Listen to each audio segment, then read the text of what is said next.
Hello, viewers. Good morning, good afternoon, and good evening, wherever you are watching this program. My name is Dr. Avis Abolade, the son of Aramide. If you are watching this program, please don't forget to subscribe to this channel. Help me share this program. Drop your comment and like it. What I would like to share with you people today is how to use this leaf to do sex soap. Ẹ káàbọ̀ nílé lóko lẹ́yìn odi níbikíbi tí ọwọ́jà ètò yìí bá fẹ́ dé. Tó bá jẹ́ pé àárọ̀ ni ẹ̀yin wà, mo kí yín pé ẹ káàárọ̀. Tó bá jẹ́ ọ̀sán, ẹ káàsán. Tó bá jẹ́ alẹ́, ẹ káalẹ́. Gẹ́gẹ́ bẹ́ ṣe mọ̀ pé lórí ìkànnì yìí, mi ò wá láti wá parọ́ fẹ́nìkọ̀ọ̀kan wa. Mo wá tàn mọ́lẹ̀ sí bí a ṣe lè lo ewé àti egbò. Mo dúpẹ́ lọ́wọ́ ẹ̀yin bàbá, ẹ̀yin ìyá, tẹ́ ẹ jẹ́ ògbóǹtarìgì lórílẹ̀-èdè Yorùbá. Mo kí ẹ̀yin gbogbo ẹ̀yin adáhunṣe. Mo kí gbogbo ẹ̀yin oníṣègùn, ẹ̀yin ọlọ́sanyìn, ẹ̀yin ìyá àbíyè, ẹ̀yin bàbá àdúrà, ẹ̀yin ìyá àdúrà tẹ́ ń fi ewé àti egbò tí ẹ fi ń tọ́jú àwọn èèyàn. Mo júbà yín lónìí o. Mo júbà yín lónìí. Ẹ má jẹ́ kí n tẹnu gbó bí ọ̀wọ̀. Wọ́n ní tọ́mọdé bá rógbà, àròkò dálẹ̀.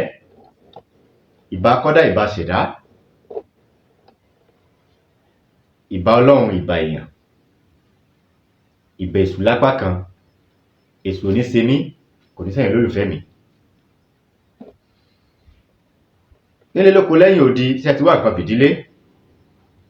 Ṣé a ti fìdílé nǹkan? Eléyìí tí mo mú wá fún wa lónìí, ó ní iṣẹ́ tílé bá ń dàrú tí a fi lè tò ilé padà láàrin ọkọ àti ìyàwó, tí a mọ̀ sí sex àdódùn mọ́wòta, ọṣẹ àdódùn, sweet sex soap òun ni mo mú wá lónìí.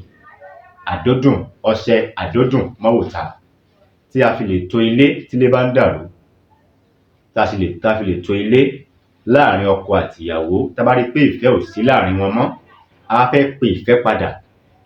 Ìyàwó lè lò ó, obìnrin lè lò ó fún ọkọ ẹ̀, ọkọ náà lè lò ó fún ìyàwó ẹ̀.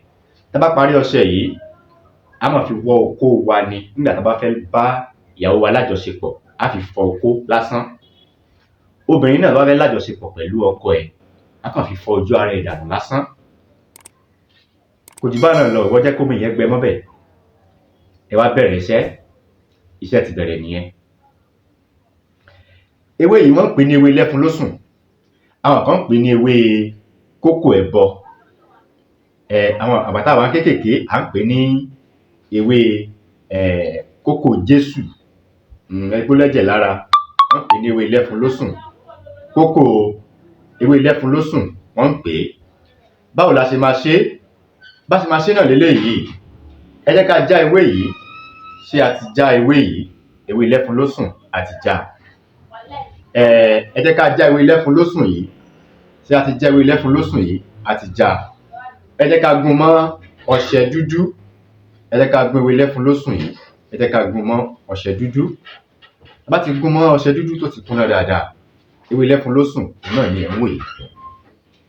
Tó bá jẹ́ obìnrin ni ló fẹ́ lò ó, gẹ́gẹ́ bí mo ṣàlàyé síwájú, ẹ jẹ́ kí a bu ọṣẹ yìí díẹ̀ níwọ̀nba ká fi fọ ojú ara wa lóbìnrin.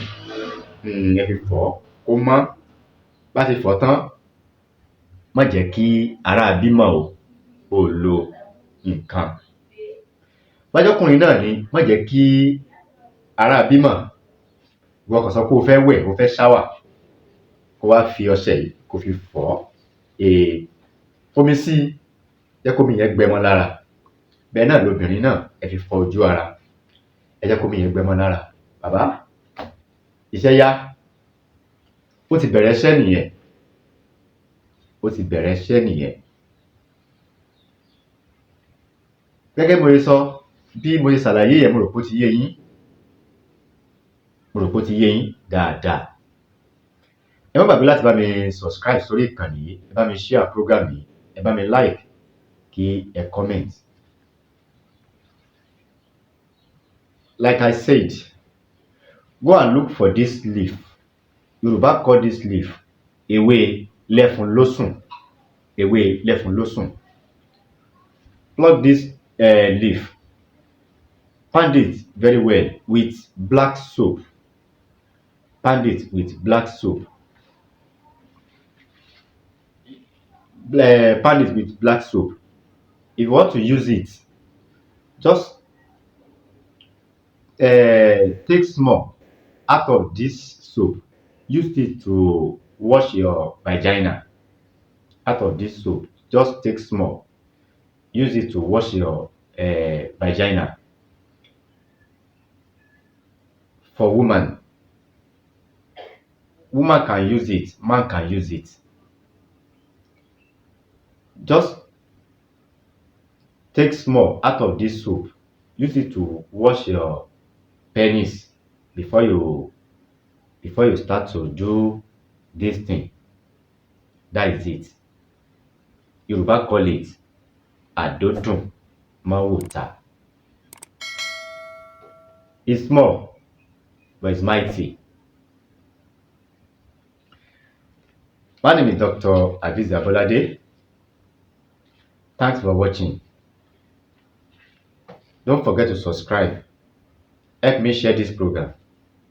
Drop your comment and like it. God bless you. Bye.